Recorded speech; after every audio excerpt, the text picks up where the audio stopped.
Okay. When you have an image, guys, when you have an image, it's probably pretty obvious as you start getting into an image that there are things that are rather, well, no, let me start over again and just say this.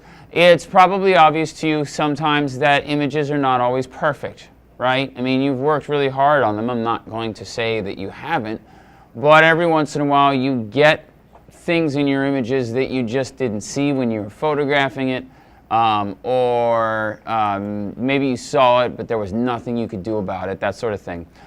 So in this photograph here, we're going to talk about, like this highlight here kind of ruins the emphasis of this image. So I'll bring that in. And the other one that I want to show you is this photograph here. I actually took this photograph. This is during a wedding. This is the bride when she was getting her makeup and her hair done. And the original actually looks something like this. And it was more just a function of the space that I had. I was in a salon. There was a lot of people there, believe it or not, a lot, and not just from the wedding, but a lot of other people who had appointments during that day. And I saw the light. You hear this is the leg of the maid of honor, and there's her skirt. And then this is a window. And you can just see there's a lot of distractions. And I love the light that's on her face. I mean, I just thought it was a really nice shot. And I tried for a couple of shots to find a better way. My back was up against the wall, literally. I couldn't get any further back. I couldn't use a longer lens to enlarge the background like I showed you guys. All that sort of stuff. I was stuck. And so I had to just shoot it and know that I could do some stuff to it later on in the computer to get rid of things. Not too shabby. If I hadn't shown you, you probably would have never even known that it was there. Now, I've debated back and forth whether it's better. It's definitely better without a maid of honor's legs. No doubt. There are times I've actually thought maybe I should leave the window in because it has a nice balance between, her face with this on the right. I kind of like it sometimes. So I go back and forth, and at home I actually have a version where I have put the window back in. But for today's demo, I'm going to show you how we don't do that, okay? How we keep this. Or consequently, with this image here, how we actually get rid of some things like these highlights that are a little distracting right here in our main area of interest, okay? So the first thing that I highly recommend is that you work in what we call full screen mode. You hit the F key on the keyboard and it cycles through 3 different ways of working. This is normal. This is the window mode, and the tabs, are here. And when you zoom in and out, the window changes sizes, which drives me insane. I hate that. So I like to work in full screen mode, which where I just hit the F, and now I get my image on a plain background. The desktop is completely gone. The Finder is gone, and I can work on this pretty much uninterrupted and easily without too many distractions. The other thing that I like about it, working with this is, or I should say the important thing is knowing that the space bar gives me the hand, and I can move my image around anywhere I want, which is really nice. Spacebar and Command gives me the zoom, and I just move the mouse left or right to zoom in and out, which is pretty cool. So we're going to work on this spot right here and try and get rid of some of this highlight. Now this technique that I'm going to show you is actually something that I have been doing for decades. That's kind of scary to say, but it's true. I've been working in Photoshop now for almost 20 years. And I've gotten pretty darn good at the clone stamp tool, which is the tool I'm about to show you. But it takes some practice. It really does. So be patient with yourself and pay attention to this first step, because this first step will help you eliminate a lot of problems. And that first step is I will always make a new layer. So I go down here to the bottom, stay away. To the bottom of the layers palette, there's this button right here, and if I just leave my mouse alone, it says create new layer, okay? When I click that, you'll notice that the new layer comes in. This layer, I'm going to now double click on the text, and I'm going to call this my clone layer. Now, as things get more complicated, if you have multiple clone layers, it's good to give them different names, but for now we're only going to have one. Okay, so now I'm going to go over here to my tools, and you're going to see this tool right here, and it says the clone stamp tool. Now there are some other things underneath it, okay? Pattern stamp tool, okay? We're not going to deal with that. We're not even going to bother with that. We're probably never even going to use that in this class, so we're just going to use the clone stamp tool. Now the clone stamp tool gives you a brush, just like a lot of the other tools, and a lot of options along the top. And these options are what we really want to pay attention to. And this one specifically, right now what it's going to say in default is current layer. Now let me tell you what this does, and then you tell me what the problem is. If the clone stamp tool, if I tell you that what it does is it copies and pastes selections from the layer, what's going to be the problem with me staying on current layer right now? What layer am I on? And what's on this layer? It's not a trick question, it's what you think it is. Nothing. There's nothing on this layer. So right now, if I try and use this tool, it's not going to work. What I have to do is I have to go back up here, and I have to set this to current and below or all layers. 99% of the time, current and below will be fine. Now what's going to happen is it's going to copy and paste from one section to another. But first I have to tell it where to copy from.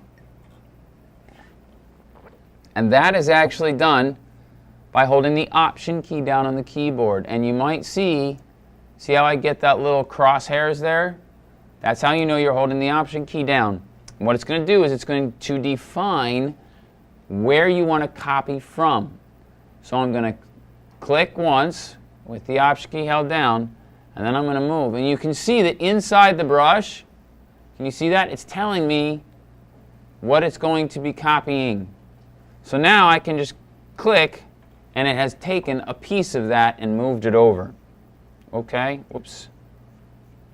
More dramatically, let's go back to our picture of the bride here.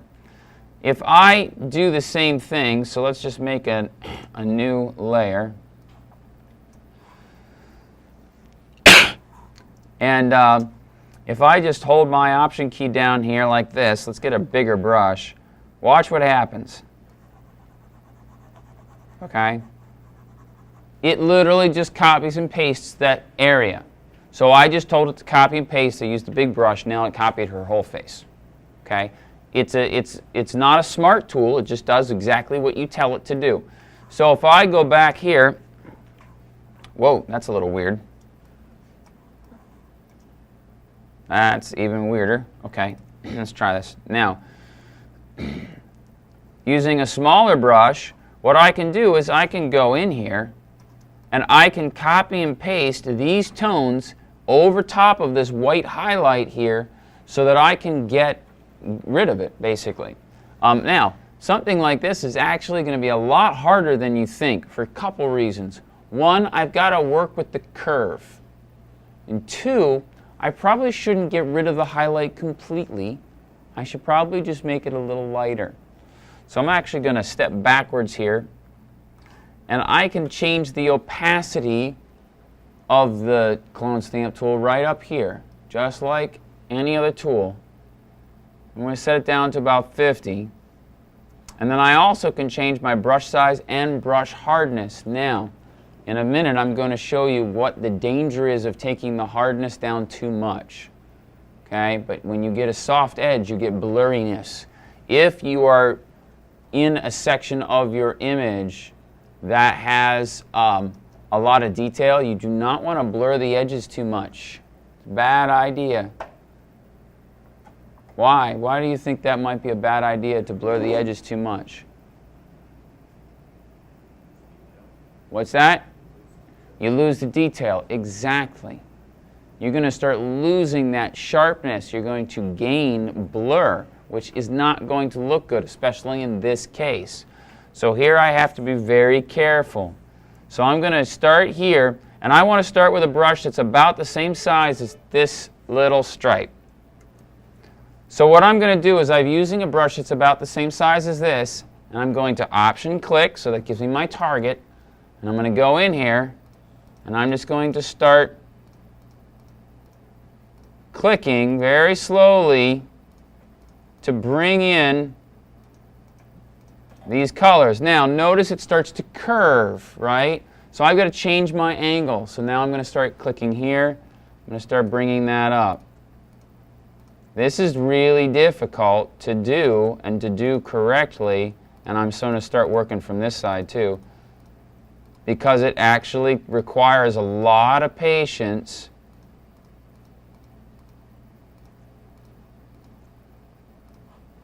Okay, to start bringing things together like this. But with a lot of clicking and a lot of working and a lot of maneuvering and everything, you can get it looking pretty darn good.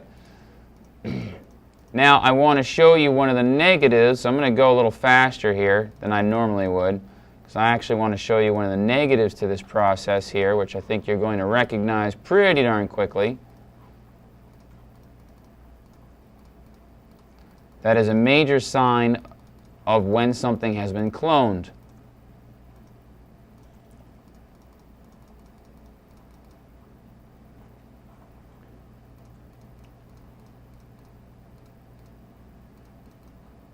But it's still looking pretty darn good so far. Now,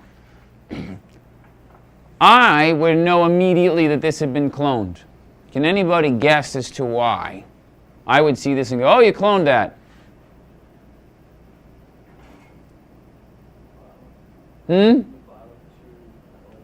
These highlights? Yeah. The thing you have to watch for, and actually more than that, as I'll show you in a second, the thing you have to watch for is you have to watch for repeated elements that are evenly spaced apart. So look up here. See this cluster here? Then there it is again. Then there it is again. So see that double highlight right there? 1, 2. There it is again. 1, 2. Look at these 3 highlights. 1, 2, 3. There it is again. 1, 2, 3. See that highlight? Boom, boom, boom. There's 3 of them. See these highlights? Boom, boom, boom. So you have to be really, really careful about those kinds of things. So what I'm going to have to do in order to break that up is I'm going to have to then randomly choose colors that are from different spots that will work in here to kind of break up that color, okay, and give me a little bit more of a random look, because I want to be really careful about this and I want it to look good. If I'm going to spend the time doing something like this, I want it to look good. Okay? Now, I don't think it looks good enough yet, but let's just take a look at before and after. Before, after, before, after. I'd work a lot down here. I'd still work in the middle, okay, but I'm not going to do that because I want to get through the demo, okay? But you guys get the idea. Option click, number 1, and then number 2 is the making sure you do it on a different layer. So let's go back to our other picture of the bride here, and I want to show you one really important thing, and that is what happens when you start going really blurry. So here I have this, the leg that I want to get rid of. And one of the things you got to notice is when you really get into a photograph, what do you guys see right back here? Can you see that? What do you see that's like an artifact of the imaging that's in this background? Do you see it right here? Is it perfectly smooth tone? No. What do you see? Do you remember what we call that? I've always called it grain with you guys, right? That's actually technically incorrect, because grain is actually with film only. These are digital cameras. It's noise. It happens when you're at a high ISO. Remember, a lot, when you're at a higher ISO, you get a lot more noise. So here's my problem. If I just use the clone stamp tool, okay, and I start trying to take this out. So let me just get an, oh, I already have a layer here. So I'm going to get a bigger brush, and then here I'm going to, that is so weird that it remembers the last image. So I'm going to set my option. I'm going to get a big brush, and I'm just going to start going here. Now, one of the things that I think really helps a lot if you're doing something like this that's really big, okay, is I'm actually going to go, since I'm on my own layer, I'll do broad, massive strokes first, okay, and not worry too much about what it looks like right away, and then go back in on the details. But something bad is going to happen there. The other thing that I'm going to do is, especially when I've got something like this, notice how her chin is slightly out of focus. You see that? Okay. I'm going to actually go over her chin just a little bit, and then we'll get it back. Okay, so I'm going to come in here.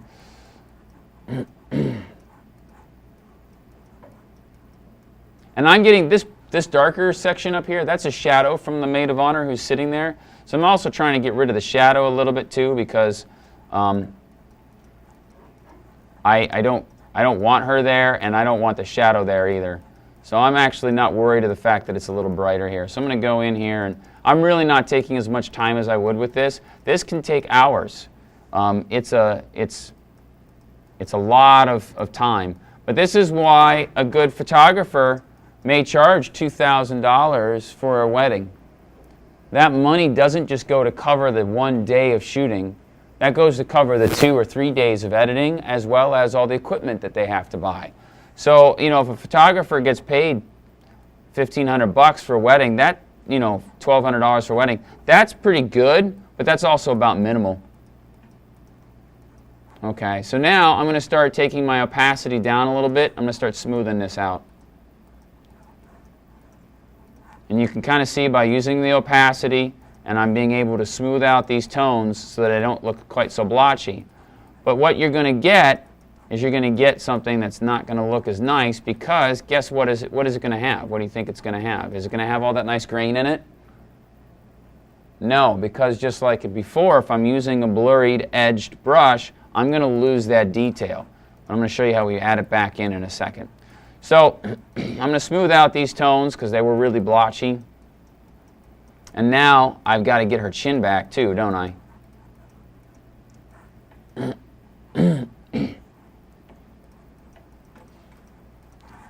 Go back up to a higher opacity.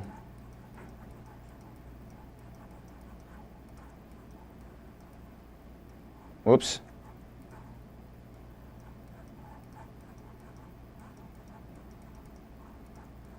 Sometimes I'll get a little piece of her skin in there. That's all right. Again, I can always smooth it out later.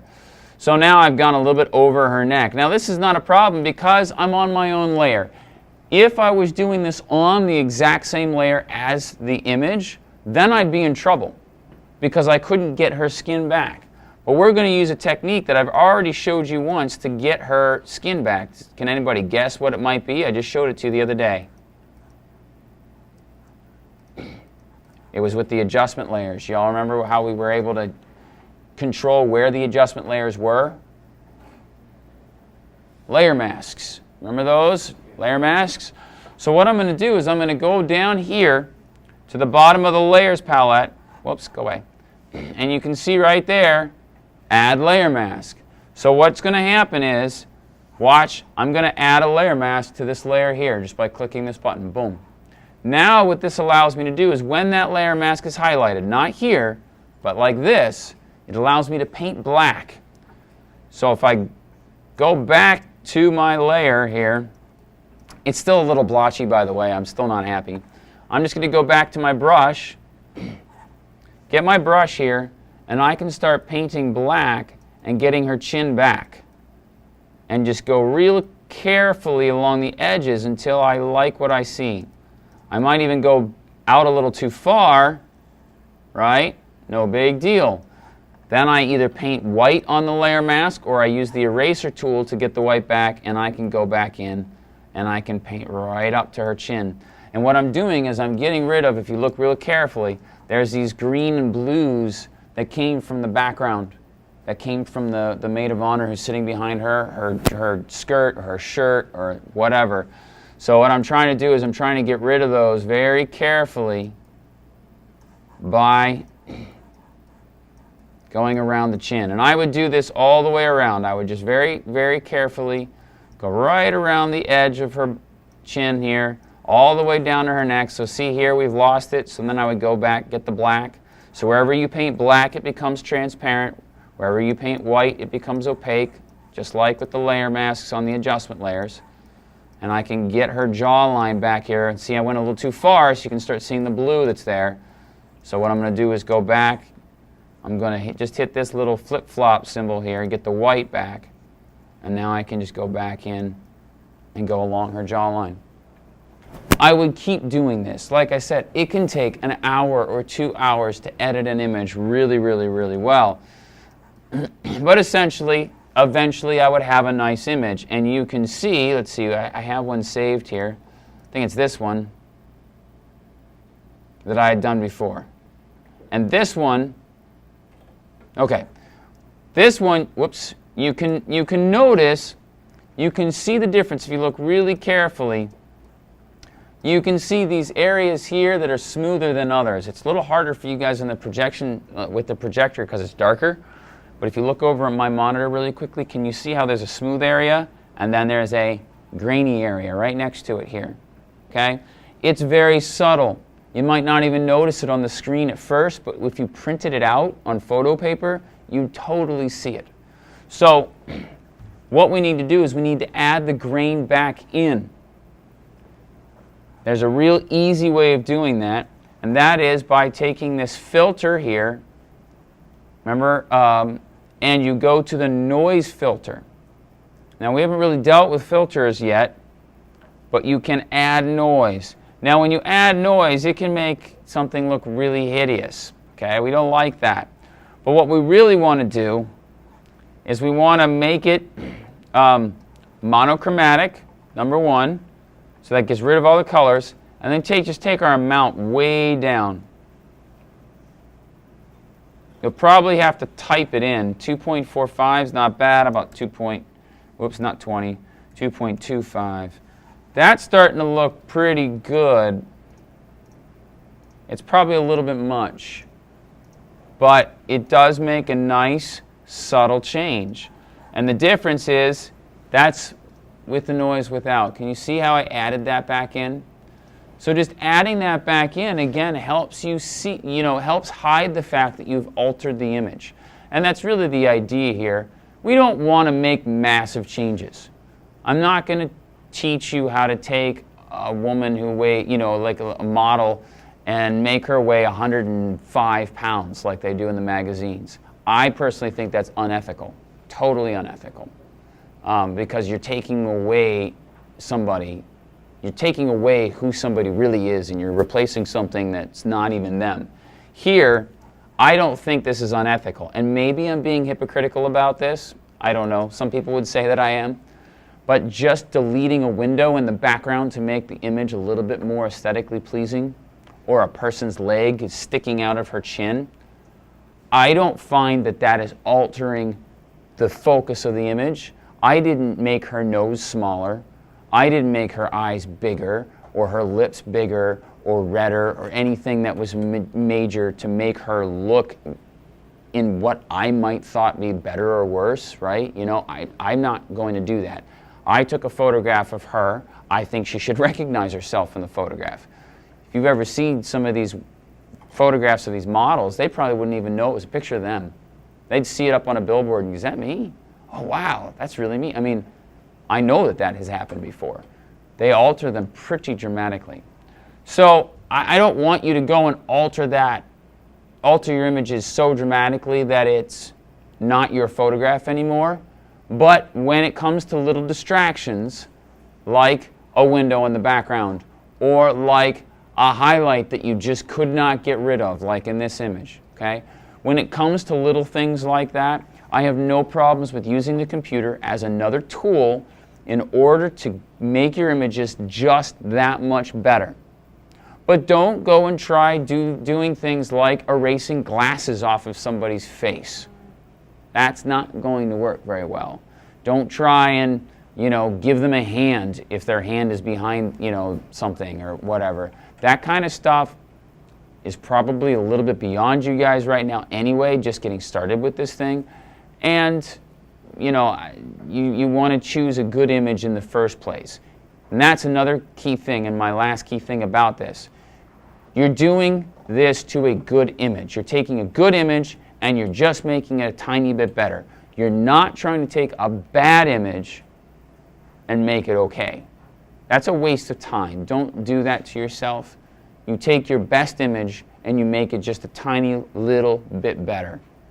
Does that make sense to everybody? I don't want you to take a bad image and try and make it okay, because it's going to be a lot of time spent on something that probably won't work very well. Any questions on this process at all? No? Okay, clone stamp tool. It's very cool. It's one of the oldest tools in Photoshop and one of the most used. It's awesome.